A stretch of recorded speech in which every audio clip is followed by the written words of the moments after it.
সদৌ বেতিয়নী ৰঙালী বিহু সন্মিলনৰ 12 সাংস্কৃতিক শোভাযাত্ৰা। উল্লেখযোগ্য যে অসমৰ প্ৰথম মঞ্চ বিহু হিচাপে পৰিচিত বেতিয়নী ৰঙালী বিহু সন্মিলনে 93 বৰ্ষত ভৰি দিছেহি। এই বৰ্ষত 3 দিনীয়া বৰ্ণাঢ্য কাৰ্যসূচীৰে এই বিহু সন্মিলন অনুষ্ঠিত হৈছে।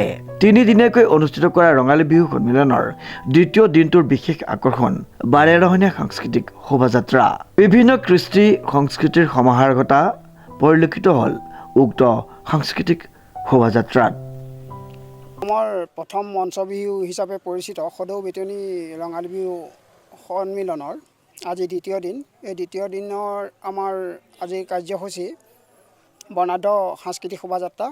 এই শোভাযাত্ৰা আমি বিভিন্ন জাতি জনগোষ্ঠী একত্ৰিত হৈ আমি এই শোভাযাত্ৰা প্ৰতি বছৰে উলহ মালহেৰে পালন কৰি আহিছোঁ। আজিও ঠিক সেইধৰণেই আজি হাজাৰ হাজাৰ মানুহ লগত লৈ আমি আমাৰ এই একতা এনাজৰীডাল বান্ধোন এটা এক কৰি ৰাখিবৰ কাৰণে আজিও আমি সেই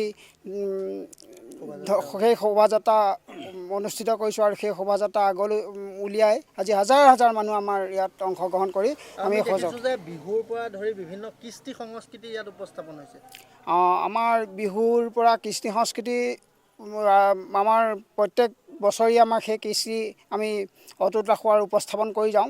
আৰু ঠিক সেইধৰণে আমাৰ বিহুত যেনেধৰণে আমাৰ হুঁচৰি আজি গধূলিলৈ আমাৰ দ্বিতীয় দিনৰ কাৰ্যসূচী গধূলিলৈ আমি আমাৰ বিহু প্ৰতিযোগিতা মৌ কুঁৱৰী, বিহু কুঁৱৰী আৰু জেং বিহু প্ৰতিযোগিতাকে আদি কৰি সকলো ধৰণৰ প্ৰতিযোগী আমাৰ হাজাৰ হাজাৰ প্ৰতিযোগী বিভিন্ন দূৰ দূৰণিৰ পৰা আহি আমাৰ এই সদৌ বেতিয়নী ৰঙালী বিহু সন্মিলনৰ ইয়াত অংশগ্ৰহণ কৰে আৰু সেই আজি গধূলিলৈ আমি সেইটো কাৰ্যসূচী ৰাখিছোঁ আৰু সন্ধ্যা 6 বজাৰ লগে লগে আমি সেই কাৰ্যসূচী ভাগ আমি মানে আৰম্ভ কৰিম, প্ৰতিযোগিতা আৰম্ভ কৰিম। আৰু আমাৰ আজি গধূলি সেইধৰণে আমি আমাৰ এই সন্মিলনখনিৰ লগত অটুট ৰাখি আমি আজি যোৱা 2-3 এই 3 বছৰে আমি কিছুমান বিশিষ্ট ব্যক্তিক আমি সম্বৰ্ধনা জনোৱা হয় আৰু এই আইদেউ সন্দিকৈ এটা বঁটা প্ৰদান কৰা হয়। আজি গধূলিলৈ আমি সেই আইদেউ সন্দিকৈ বঁটা প্ৰদান কৰিম। আমি পুৰোধা ব্যক্তি আমাৰ